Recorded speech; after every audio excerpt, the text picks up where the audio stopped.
ପୃଥିବୀର ଉତ୍ତର ଗୋଲାର୍ଦ୍ଧରେ ରହିଛି ୟୁରୋପ ମହାଦେଶ। ଏହି ମହାଦେଶରେ ଇଟାଲୀ ନାମକ ଗୋଟିଏ ଦେଶ ରହିଛି। ଏହାର ରାଜଧାନୀର ନାମ ରୋମ୍। ରୋମ୍ ସହରରେ ମାଇକେଲ ଜୋର୍ଡାନ ତାଙ୍କ ଛୋଟିଆ ପରିବାର ସହ ଖୁସିରେ ରହୁଥିଲେ। ପରିବାର କହିଲେ 5 ପ୍ରାଣୀ। ଜୋର୍ଡାନ, ତାଙ୍କ ବାପା ମା, ସ୍ତ୍ରୀ ଓ ଗୋଟିଏ ପୁଅ। ଜୋର୍ଡାନଙ୍କର ବହୁ ଦିନରୁ ଗୋଟିଏ ଇଚ୍ଛା ରହିଥିଲା, ଯାହାକି ନିଜ ପରିବାରର ଲୋକଙ୍କ ସହିତ ଜଳଜାହାଜରେ ଅନ୍ୟ ଏକ ଦେଶକୁ ବୁଲିବାକୁ ଯିବେ। କିନ୍ତୁ କ'ଣ କରିବେ? ଏଥିପାଇଁ ତ ଅନେକ ଟଙ୍କା ଦରକାର। ତଥାପି ନିଜ ରୋଜଗାର ଟଙ୍କାରୁ କିଛି କିଛି ସଞ୍ଚୟ କରି ବହୁ ଦିନ ପରେ ସେ 5ଟି ଟିକେଟ୍ କରିଲେ। ଖୁସି କହିଲେ ନ ସରେ। ଖୁସି ନ ହେବେ ବା କେମିତି? ଅନେକ ଦିନର ଆଶା ପୂରଣ ହେବାକୁ ଯାଉଛି। ଭାଗ୍ୟର ଖେଳ କିଏ ବା ବୁଝିବ?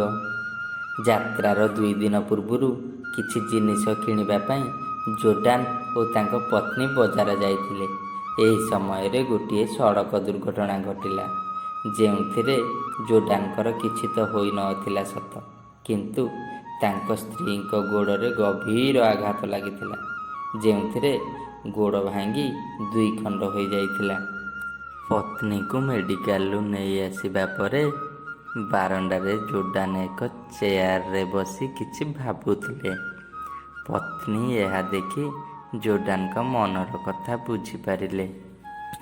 ଜୋର୍ଡାନକୁ ପତ୍ନୀ ପାଖକୁ ଡାକିଲେ ଆଉ କହିଲେ, ମୋତେ ବାପାଙ୍କ ଘରେ ଛାଡ଼ିଦିଅ, ଆଉ ତମେ ବାପା ମା ଆଉ ପୁଅଙ୍କ ସହିତ ଜାହାଜରେ ବୁଲିବାକୁ ଯାଅ, କାରଣ ଏହା ତୁମର ଅନେକ ଦିନର ଇଚ୍ଛା ଥିଲା।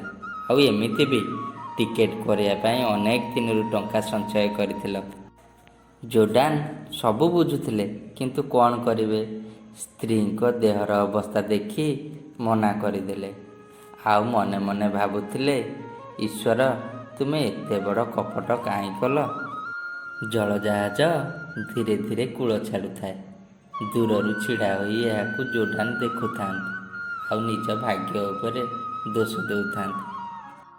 2-4 ଦିନ ପରେ ଜୋର୍ଡାନ ଘର ବାରଣ୍ଡାରେ ବସି ଖବରକାଗଜ ପଢ଼ୁଥିଲେ।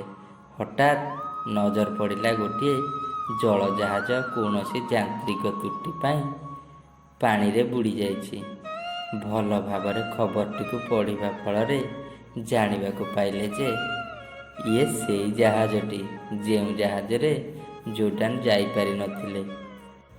ଖବରକାଗଜଟିକୁ ସେମିତି ପକାଇ ଦେଇ ଜୋର୍ଡାନ ଯାଇ ତାଙ୍କ ସ୍ତ୍ରୀଙ୍କ ପାଖରେ ବସିଲେ।